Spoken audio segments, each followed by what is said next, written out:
Hey, what's going on everybody? Gundam Flexing here, and today I'm going to do a quick review on the high-grade Iron-Blooded Orphans model Hyakuri. Now there are leftover PC caps, quite a few, but I'm not going to cover them in this video. Instead, I want to cover the sticker sheet very quickly. And as you can see, I didn't use any of the stickers. There are the white ones here, the gray ones there, and the beige ones here, and they primarily go on his elbows and on his backpack top of here, which I most likely apply later, but I also have Gundam markers, so I think it'll be a better opportunity for me to practice using Gundam markers and painting. So this model is around, you could probably get it off like 12 bucks off Amazon if you're lucky, if you could find the right price drop. I think it's totally worth it for the price. It does come with quite a few features. Most notably, you have the backpack system here.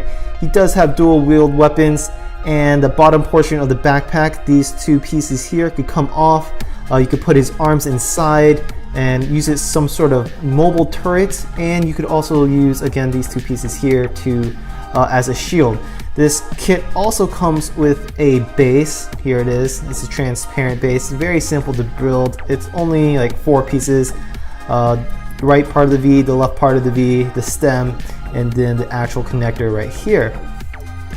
One thing that I was a little bit disappointed when going over this kit was that I was led to believe, based off the box art, that the eyes right here in his skull looking spider eyes right here would be red, but they're not, and it's going to be quite difficult if you want to paint them red, because the helmet is only really 3 pieces. You have the round piece here that elongates his entire skull, and then the skull piece itself is just the back and front piece. So there are no center pieces here, as you can see inside where the eyes are. So if you have a very small paintbrush and you're very delicate in your motor patterns, definitely go ahead and paint these red, which I'm going to do. I just have to figure out how I'm not going to screw it up.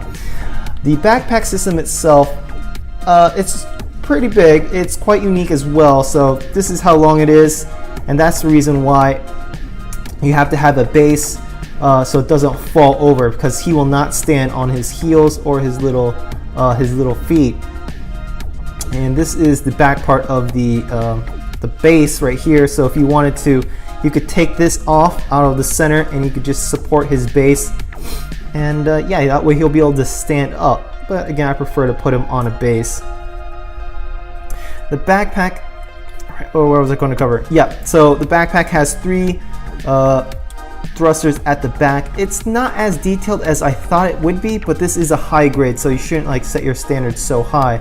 Right here are the shoulder pieces, which this one was painted in gray right here and here, instead of using these gray stickers right here.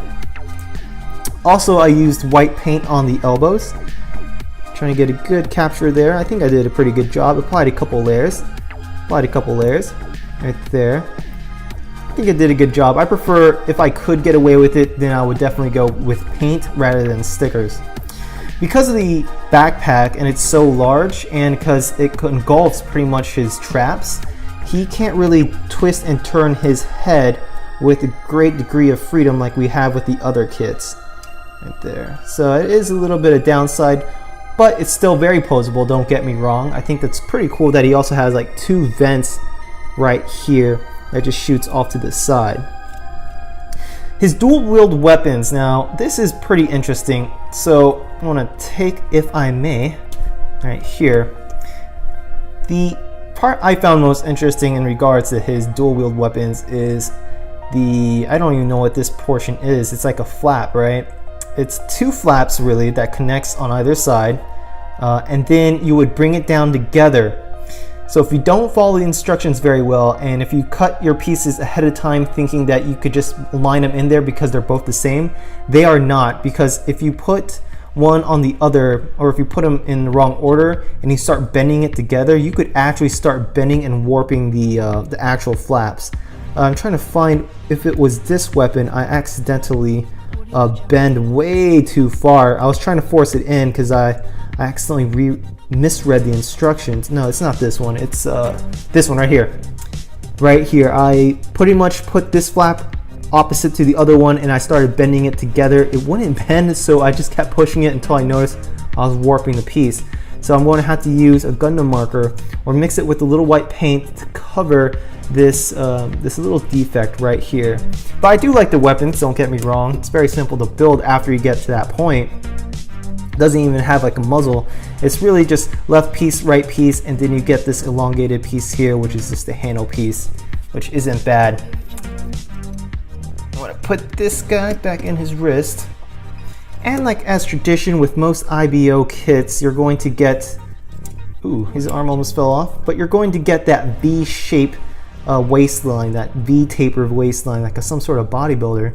And again, you also have the hydraulic systems that go from his upper body to his lower body. Real quick, before I go down to his lower body, let's look at the features I was talking about. So here, you see that his arms are actually tucked away in his backpack, and he has the machine guns in his backpack. So I thought that's a really cool feature, especially when you bring the whole entire design together. It just looks very menacing, looking at his skull head too. And again, the bottom pieces could come out and it could support him as a shield. And here's just another design. Here's the back design. So I think that's a pretty cool feature design, especially for the price of this kit. Now, because it's a beige color, I think it might go well, really well, if you give it a top coat. It might get rid of that kind of shine, that plastic shine, and that plastic feel too. Going to his foot and his legs, one thing you want to keep notice is that right here, the hydraulic system doesn't actually connect anything. You just sort of tuck it in and boom, there it goes. There is actually no piece inside that will actually grab on to the end of the hydraulic system. So whenever you move his leg, you're just sort of going to have to move the hydraulic system with it. And I think that's a little bit of corny, little cop-out way to do it, but it works, so you can't really complain. Looking at his legs, here they are. His feet looks like he either has very small feet or it looks like he has high heels. As such, right there, high heels. The back of his legs, he also has two thrusters behind his calves or on top of his upper calves. There aren't any mobility issues that I found in regards to his legs. You could pretty much free post them any way you want without any obstruction. And I really like the fact that it comes with its own stand, and the stand is stable. You're not going to find any extra pieces once you finish building this kit, except the PC caps. What else was I going to say? Yeah, so again, looking at his backpack. So before I go, his backpack here and the sticker pieces here, you can pretty much tell where all the stickers are going to go. Except for the white ones. The white ones will go rear his shoulders. These stickers here where my thumb's at, they're going to go to the side of his shoulders. But this one on top and this one on the beige, they all go on top. So I think it's a good opportunity to, if you get this kit, because it's a very cheap kit, especially off Amazon, go ahead and just practice your painting skills. Backpack is quite detailed with the little lines and intricate systems. So you're going to just use a lot of tape and then just go ahead and paint on. I haven't actually tried to put him in the other mode. I haven't tried to take these out. There was no issue building the backpack itself, not even with the nub removals. Because you already know that the main colors of this kit is going to be beige and dark beige, yeah, you know as soon as you start cutting the the exoskeleton or the internal system of this kit, you don't actually have to use your hobby knife and start cutting out and removing the nubs. So that is the reason why I was able to build this so quickly. So trying to balance him. Boom, there we go. Looks like a madman shooter right there. Overall, this kit is very enjoyable. I think it's stylish. I think it offers a lot in terms of the price. Would I recommend it? Yes, absolutely. Absolutely would recommend this kit. But don't get it twisted. His eyes aren't red, so you're going to have to do it yourself. That's all I have. Anyway, guys, if you have any questions or comments, please post them down in the section below. Apologize in advance since the last Gunpla kit was probably like a week ago.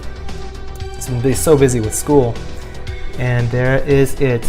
Appreciate you guys all for watching, and I will see you all in the next Gunpla video unboxing.